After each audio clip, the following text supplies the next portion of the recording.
Malam, hujan masih menitik. Genangan darah yang tadinya tidak begitu merembes jadi menggenang. Darah dan hujan seperti sedang berkolaborasi. Ada kesan sintesis mutualisme di mana-mana, termasuk di sekujur tubuh perempuan itu. Perempuan yang sedang menggenggam belati di tangannya. Kolaborasi hujan dan darah itu pun ditimpali dengan peluh dan air mata. Di tempatnya, gundukan tanah yang baru digalinya mengikis. Manando Mato. Berkali-kali perempuan itu berteriak. Teriakannya seperti percuma, sebab kilat dan petir menambah getir. Manando Mato, Manando Mato. Perempuan itu perlahan berdiri dengan rasa sakit dan batin yang perih. Jangan lari, akan kutuntaskan dendam ini. Perempuan itu masih berteriak.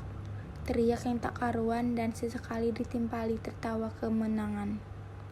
Pandangannya tajam, senyumnya setipis belati. Berlari ke sana kemari, mengumpulkan kerikil dan menumpukannya di gundukan tanah yang terkikis hujan. Dia menyeringai, lalu tertawa lepas. Manando Mato, kau lihat, telah kukuburkan benih dosamu. Kusayat-sayat sebelum dia kutanam. Hujan perlahan redam, kilat sesekali menghujam.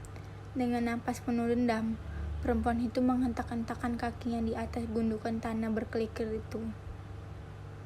Sejenak kemudian dia menangis, terduduk di atas gundukan itu. Maafkan ibu anakku, kau tak salah. Justru ibu sangat menyayangimu. Ibu mencintaimu sepenuh hati ibu. Perempuan itu seolah berkisah, sesekali menari, bernyanyi, belati yang tergenggam di tangannya menjelma bayi. Kau tahu anakku, awalnya ibu tidak begitu menginginkan kehadiranmu. Ibu harap kau mau memakluminya, tetapi perempuan itu menelan ludah. Tetapi ibu sadar, cinta kan tidak harus memiliki. Tangannya gemetar, peluhnya masih terus mengucur, matanya berlinang, menganak sungai, pandangannya menerawang. 3 tahun lalu, ibu berkenalan dengan seorang lelaki. Setamat sekolah, lelaki itu membiayai semua keperluan kuliah ibu. Tidak hanya itu, juga semua kebutuhan ibu. Lelaki itu luar biasa. Ibu tak pernah melihatnya mengeluh. Suaranya terbata-bata, menceritakan awal pertemuannya dengan Manando Mato. Lelaki tampan dan penuh karismatik. Di mata perempuan itu, dia adalah sosok lelaki yang begitu sempurna. Betapa tidak, dari cara lelaki itu bicara dan bersikap seperti tak ada celah. Ketika itu anakku, lelaki itu begitu dibenci oleh kakek dan nenekmu. Ibu paham, mungkin karena ibu adalah anak satu-satunya dan kami tidak memiliki sanak famili. Karena kami adalah pendatang di kampung ini. Ibu heran, mengapa nenek dan kakekmu begitu membencinya. Perempuan itu tersenyum. Dia mengenang bagaimana Manando Mato berusaha melakukan pendekatan-pendekatan kepada orang tuanya. Awalnya, perempuan itu memang sempat merasa janggal. Hanya saja, kejanggalan-kejanggalan itu dia tepis begitu saja. Lelaki itu anakku. Lelaki itu berusaha mencuri perhatian kakek nenekmu. Padahal kami bukan orang kaya. Kami keluarga sangat sederhana. Ibu sempat heran, mengapa lelaki itu tetap bertahan. Padahal sumpah serapah tak berhenti berdengung di gendang telinganya. Demi melihat itu, ibu yang hibah dan perlahan muncul rasa sayang dan cinta padanya, sehingga ibu pun rela dibawanya lari dari rumah. Perempuan itu kembali menari dan bernyanyi. Dari mulutnya terus meluncur berbagai kisah, kadang lucu, kadang menyedihkan. Ibu harus berani bersikap anakku. Sesekali ibu teringat di saat nenekmu hendak ke pesta. Kondenya lepas dan kakekmu berlari-lari mengejar sanggur yang menggelinding di tanah. Ibu rindu itu. Kembali harus ibu tepis karena lelaki itu mampu memberikan segalanya.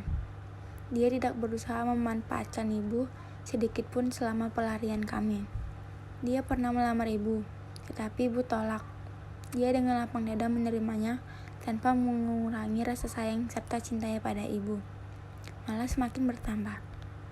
Perempuan itu berlari-lari kecil, melati di tangannya dihancurkan ke atas, lalu tertawa cekikikan. Berselang beberapa menit kembali terisak-isak. Pagi itu anakku, ibu sedang menyapu halaman. Tak ada angin, tak ada hujan, seseorang datang menyerahkan selembar surat untuk ibu. Ya, untuk ibu. Dada ibu berdetak kencang. Surat itu berisikan tulisan tangan. Isinya singkat sekali. Anakku, pulanglah, orang tuamu sakit. Begitu isinya. Tak ada nama, apalagi alamat. Dan setahu ibu, tak ada yang tahu keberadaan kami selama kami berdua. Perempuan itu menahan isak. Perlahan dia langkahkan kakinya menuju sebilah kayu patah dari batang pohon yang tumbang.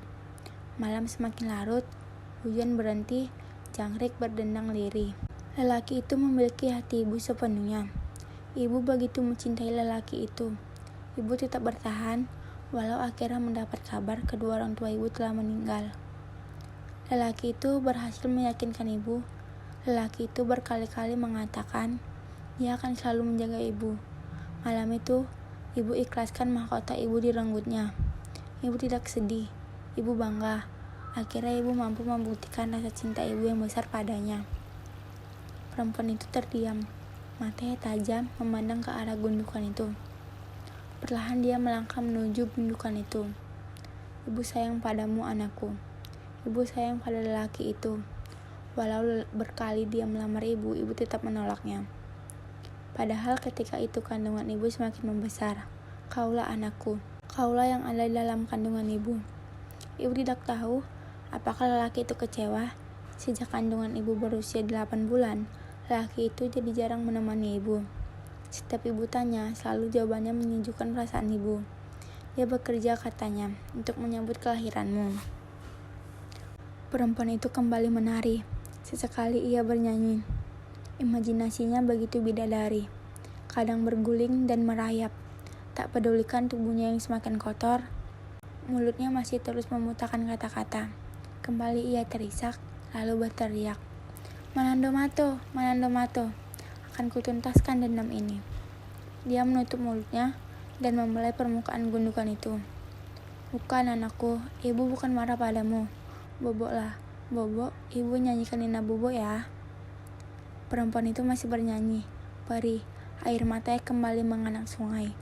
Dengan kepedihannya, dia tunaikan keibuannya. Menepuk-nepuk lembut gundukan itu, sesekali mengibaskan tangannya seolah sedang mengusir nyamuk.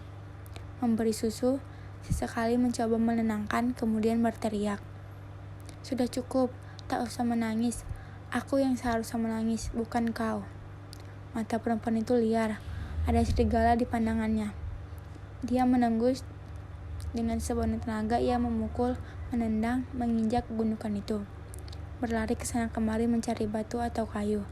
Lalu bertubi-tubi ia ujamkan ke gundukan itu, kembali terisak-isak. Maafkan ibu, anakku, kau tidak salah.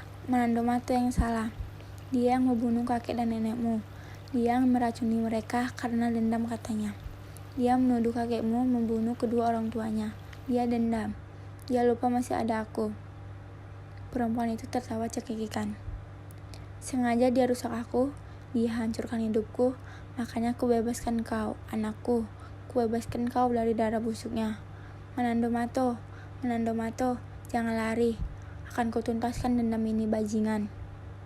Perempuan itu tak menyangka, lelaki itu begitu biadabnya. Ternyata selama ini dia telah meracuni kedua orang tuanya dengan membelikan makanan kesukaan mereka, menyebarkan racun di mana-mana, termasuk di air minum. Lelaki itu sudah menyiapkan skenario itu cukup lama. Memulai dengan berkenalan dengan perempuan itu, masuk ke keluarga mereka. Memang ayah perempuan itu dulunya seorang pembunuh bayaran di kota J. Kemudian mereka berkenalan dengan ibunya. Mereka pindah ke kota M, mencoba peruntungan dan hidup bersama, meninggalkan dosa-dosa masa lalu. Kebahagiaan itu semakin lengkap setelah perempuan itu lahir. Ayahnya bekerja sebagai buruh pabrik yang baik. Kebetulan, Manando Mato datang menggantikan manajer yang lama. Skenario itu begitu halusnya, sehingga Manando Mato berhasil menutupi siapa dirinya. Rahasia itu semakin terungkap setelah Manando Mato ketahuan menaburkan bubuk di kopi perempuan itu. Terjadi pertengkaran. Manandomato membongkar siapa dirinya. Sebelum rencana yang menyebar, Manandomato segera membawa lari perempuan itu. Di tempat pelarian, Manandomato tetap melaksanakan rencana-rencana busuknya. Dia berhasil merenggut mahkota perempuan itu. Dia pun berkali-kali menciptakan alasan untuk dapat meninggalkan perempuan itu. Dia berhasil. Genap kandungan perempuan itu 9 bulan. Manandomato pun pergi dan tak kembali. Dia sempat menuliskan surat untuk perempuan itu dan menceritakan siapa dirinya. Tentang kurir yang mengirim surat-surat kepada perempuan itu, tentang segalanya. Demi membaca surat itu, perempuan itu histeris. Dia menjerit dan menangis sejadi-jadinya. Perempuan itu berlari, berteriak, menendang, memukul, membanting apa saja. Malam semakin larut, isi surat itu begitu memukulnya. Hujan kembali menitik, kilat menyambar-nyambar, genangan darah yang tadinya sempat terhenti kembali merembes, semakin menggenang. Darah dan hujan seperti sedang berkolaborasi. Ada kesan sintesis mutualisme di mana-mana, termasuk di sekujur tubuh perempuan itu. Perempuan yang sedang menggenggam belati di tangannya. Kolaborasi hujan dan darah itu pun ditimpali dengan peluh dan air mata. Tak jauh dari tempatnya, gundukan tanah yang baru digalinya mengikis habis. Kau kejam, Manandomato. Aku begitu mencintaimu. Ternyata ini semua tipu muslihatmu. Kau bunuh kedua orang tuaku. Kau rusak masa depanku. Maafkan ibu, anakku. Kau tak salah. Manandomato lah yang salah. Ia berdiri di atas gundukan, mengangkat belatinya tinggi-tinggi sambil berteriak, menghentak langit. Dia pun menghujamkan belatinya ke arah gundukan itu berkali-kali. Berdiri kembali, mengangkat belatinya tinggi-tinggi dan menghujamnya ke dadanya berkali-kali. Manandomato, Manandomato, bajingan.